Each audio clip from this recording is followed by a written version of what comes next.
วัดลาวพุทธชินารามที่เมืองซานโฮเซ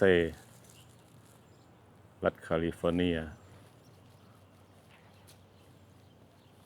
วันนี้อากาศดี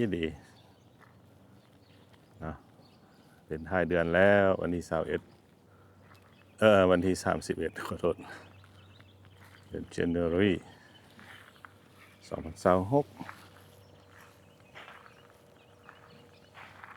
วันนี้ผมจะพาพี่น้องเฮามาเบิ่งสภาพ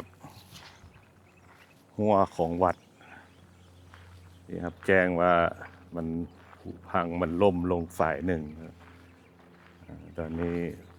ประธานใหญ่เพิ่นก็มาฮอดแล้วก็สิมาเบิ่งคือกันนั่นแหละเนาะผ่านมาพวกเขาก็สร้างวัดมากันหลายปีแล้วล่ะแต่ว่ามื้อนี้นี่อยู่เบื้องหลังบนพักคิงลอดของวัดเซนโนเซ่เฮานี่ก็มีตายหนึ่งที่มันผุพังลงเป็นเรื่องหวังที่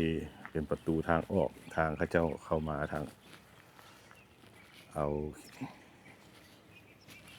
พวกถังขี้เหงื่อพวกอย่างรถทรัคเขาเจ้าจะเข้ามาทางนี้เนาะทางเบื้องตู้คอนเทนเนอร์นี่หรือว่ามือบุญมือศิลป์ก็แม่นเข้ามาทางประตูทางสตอรี่โรดมันก็ออกมาทางนี้เลยก็เวลาประชาชนกลับบ้านวันนี้เขามาเห็นว่าสภาพนี่ก็หญ้าขึ้นก็ขึ้นหลายอยู่แต่ว่าเป็นปัญหาอย่างเนาะหญ้าก็ได้แต่ปัญหาใหญ่นี่ก็อยู่ฝั่งที่อีพ่อใหญ่เพิ่นยืนอยู่นี่แหละสบายดีเด้อพ่อเด้อสบายดีข้าน้อยก็มาบางหนึ่งนี่ก็ว่าสิมาเบิ่งเห็นว่าเขาเจ้า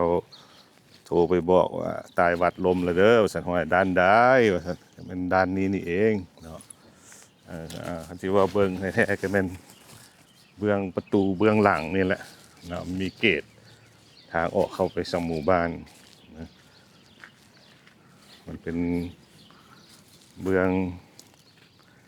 นี่แหละเป็นไส้เป็นดินบล็อกที่ก่อกันโดยเทซิมังเบื้องในรู้สึกว่าจะบ่มีเหล็กเนาะก็ก่อกันแล้วก็เอาดินมาถมใส่ดินก็เป็นดินเศษมาจากเบื้องที่เขาสร้างพญานาคนั่นแหละขุดมาใส่เดี๋ยวนี้มันก็ได้ผุพังไปตามกาลเวลาของมันก็ล่มลงมันก็เป็นบิ๊กจ็อบหนึ่งแหละใช้เงินคำส่วนใดส่วนหนึ่งออกมาใช้จ่ายเพื่อปวแปลงบูรณะคืนเนาะอันนี้ก็ได้เรื่องทางถนนทางขึ้นไปหาพักคิงนี้เลยว่าตายนี่ก็เป็นเหงื่อแห้งของชาวบ้านซานโฮเซ่เนี่ยมีความสามัคคีกันดีพอสมควรเมื่อก่อนกันเลยใครแม่นโทรหาบอกกันแล้วก็ว่ามาเฮ็ดเวียกวัดเด้อก็แม่นมาปุ้มลุมกันเฮ็ดนี่เกาะขึ้นอันปูพื้นตัวนี้ก็แม่นเนาะเหงื่อแห้งของผู้ที่เพิ่นมาวัดประจำนั่นแหละโดยเฉพาะก็เป็นผู้เฒ่าผู้แก่ผู้ที่เพิ่นรีไทร์แล้วเนี่ยมาช่วยกันยกผู้ได้สำใดก็เอาละแต่ว่างานนี้นี่มันสิไหวบ่สิได้ปรึกษากันก่อนว่ามันสิเอาแบบใด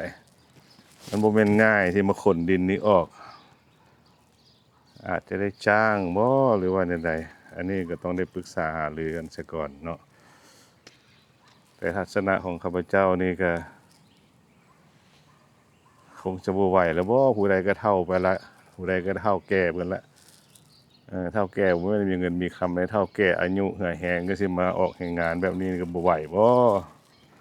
เนาะเอาผู้ใดมีความคิดความเห็นจั่งใดก็คอมเมนต์มาเบิ่งเนาะอีกเบื้องหนึ่งก็เองใส่ความสามัคคีสิว่ามันลดน้อยถอยลงก็บ่แม่นดอกเพิ่นบ่ได้มาบางคนก็ค่าเวียกบางคนก็มาแต่สิให้ออกแรงงานได้เต็มที่คือเมื่อก่อนสร้างสาร่วมกันแท้มันก็ บ่ร้อนเลยเนาะเพราะว่าผู้ใดก็เฒ่าแก่และความหมายง่ายๆหรือว่าผู้ใดมีความเห็นใดๆก็คอมเมนต์มาเบิ่งว่าความสามัคคีภายในนี่มันเป็นจั่งใดตามทัศนะเฮาสังเกตเบิ่งแล้วก็รู้สึกว่ามันน้อยลงจากเมื่อก่อนที่เฮาสร้างวัดเฮาซ่อมแปลงนั่นๆนี่ๆมาสิเป็นปัญหาของครูบาอาจารย์บ่หรือว่าครูบาปัญหาของคณะกรรมการปกครองวัดบ่หรือว่าปัญหาของคนทั่วไปบ่ผู้ใดมีความเห็นอันใดก็ลองคอมเมนต์มาเบิ่งเป็นหยังมันจะค่อยลดน้อยถอยลงซุมื้อนี้เกี่ยวกับความสามัคคีบ่งบอกถึงความสามัคคีนั่นแหละเนาะเพราะว่าการออกแรงงานอยู่วัดนี่มันเป็นของส่วนรวมทุกคู่ทุกคนที่จะมาช่วยกันเวลาได้รับข่าวญาติเวลามาเฮ็ดมาช่วยกันคนละไม้ละมือหั้นนะอันนี้ก็บ่ได้ติเด้ออันนี้ก็ได้นะก็มีแต่หวังว่าทุกคนก็สิมาเบิ่งมาแยงช่วยกันก็บ่ปฏิเสธดอกเนาะเพิ่นบ่ได้มาบางคนเพิ่นก็บริจาคเป็นเงินมาบริจาคเข้ามาสมทบเพราะว่าเงินวัดเฮาก็บ่ค่อยจะมีหลวงหลายเพราะปานใดหั้นนะโอ้ปัญหาตัวหัวนี่ก็สิได้ปรึกษากันพอสมควรอยู่ว่าสิเฮ็ดวิธีใดเนาะเออ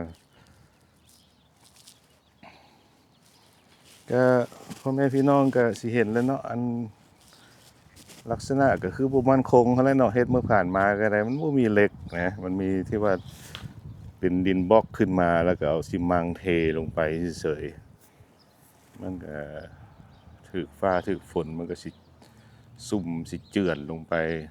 โดยอัตโนมัตินั่นแหละตามกาลเวลาของมันเนาะอันนี้ก็